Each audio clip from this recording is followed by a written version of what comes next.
This is Law of Attraction Explored. I'm Tim Grimes. If you'd like a free guide that explains the hidden link between relaxation and the law of attraction, or if you want more information about my books or my coaching, you can visit radicalcounselor.com. Enjoy the episode. So I thought we would have a little more of a meditative episode today, reflecting on some of the points that we have recently been going over, but in a slower and more relaxed, more meditative manner. So close your eyes, or keep them open, whatever you prefer. Just relax your body. Relax your mind. As always, it doesn't matter what you're thinking right now. Your conscious thoughts can be there. We're not trying to get rid of those right now. Physical sensations, passing feelings that are uncomfortable, no problem. Not trying to get rid of anything. Just relax. Just relax. We've been talking a lot about focus. And specifically being able to redirect ourselves in order to better receive what we want. A practical way to control yourself, to control your imagination, is to give it space. Give it a lot of space. But also, regularly, check in with it. Constantly check in with it, even though you are giving it space. And when you check in with it, you point it back in the direction that you want it to go. Here's the thing, and this is what I want to spend a few moments pondering today. When we hear about the law of attraction, when we get into these concepts, one of the main tenets is that if you feel it, you will become it. Now you can take that as literally or generally or theoretically as you want. But undeniably, feeling something into reality is a core component of the law of attraction. Neville, of course, summed it up very well when he said, feeling is the secret. So aligning with the feeling of fulfillment, the feeling of the wish fulfilled, with the gratification, with the relief of having what you want, with the feeling, there's a reason that we hear about that all the time. And it's because, generally speaking, it's very important.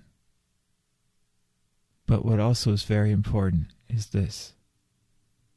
It is recognizing that a lot of the time, when you're giving your imagination space, and you're redirecting your imagination, that you will be feeling like shit, unfortunately, when you're trying to get something you want and to feel something you want and you can't feel it.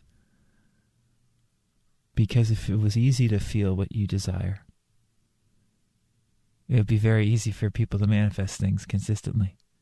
But most of us are not good at feeling into our desire and consistently feeling into what we want over and over again. We face resistance, we face fear. It's not easy feeling what you want a lot of the time. And that's okay. Because what happens is people give up because they don't feel what they want and they think they're doing something wrong, while all they have to do is redirect their imagination. And when you redirect your imagination, it's very nice if you're then able to feel what you want again. But a lot of the time, when we redirect our imagination, we don't feel any different. We just notice we do not feel what we want. And we redirect ourselves to reassert what we know we do want. But do we feel fulfilled and like our desire has happened in that moment when we redirect ourselves?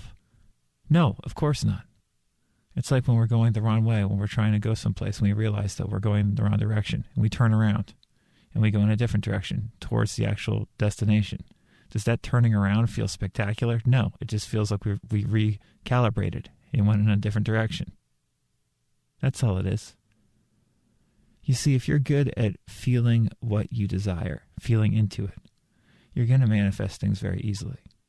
But most of us are not good at it, at least for important things.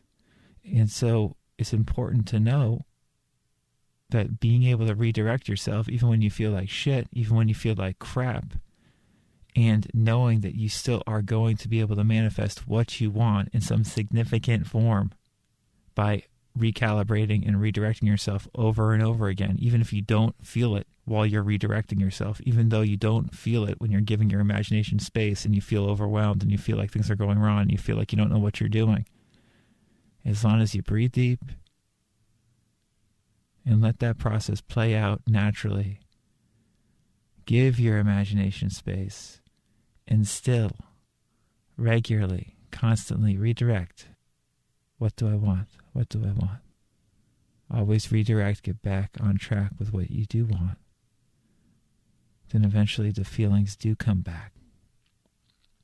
But you have to give them time. You can't expect to just be able to magically tap into the feeling always of what you want, what you desire.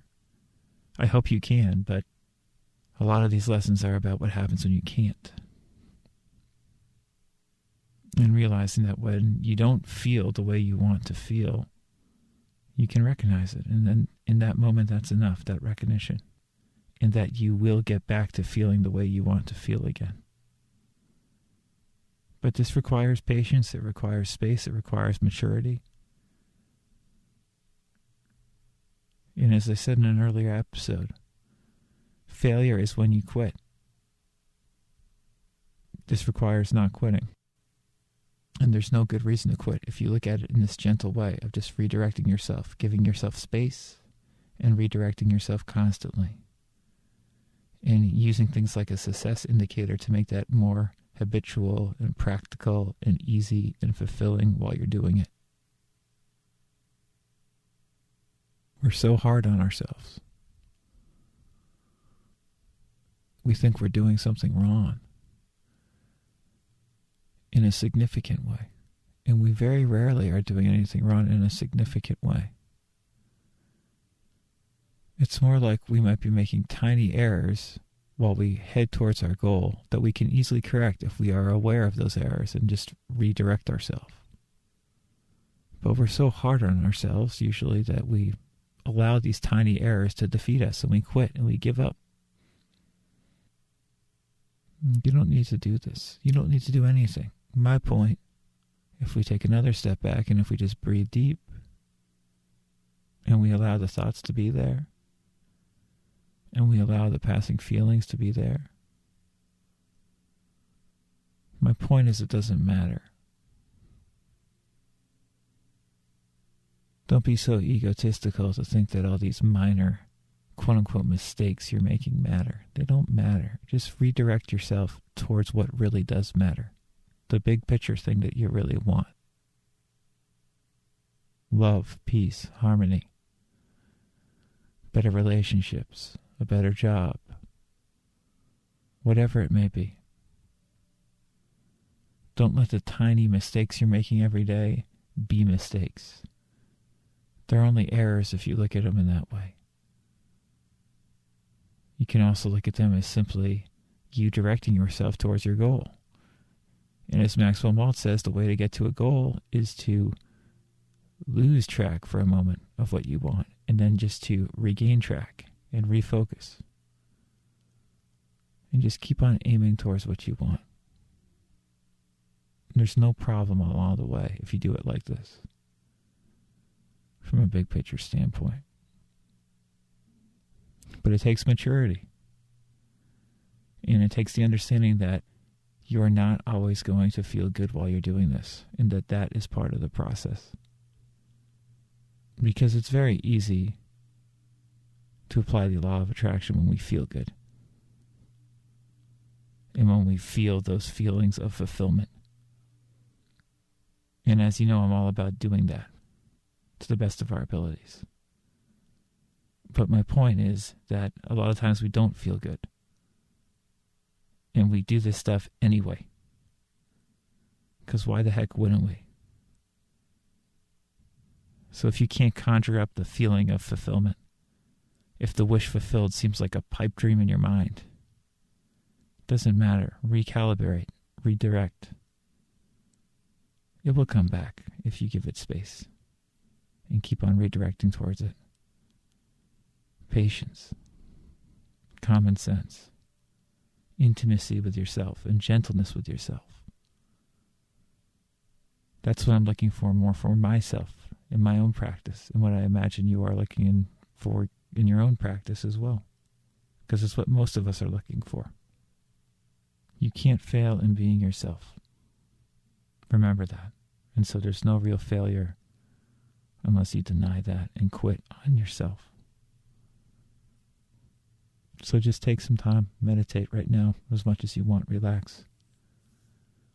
I'm going to stop talking and you can just be here with yourself and know that everything already is fine and perfect, that you already are enough.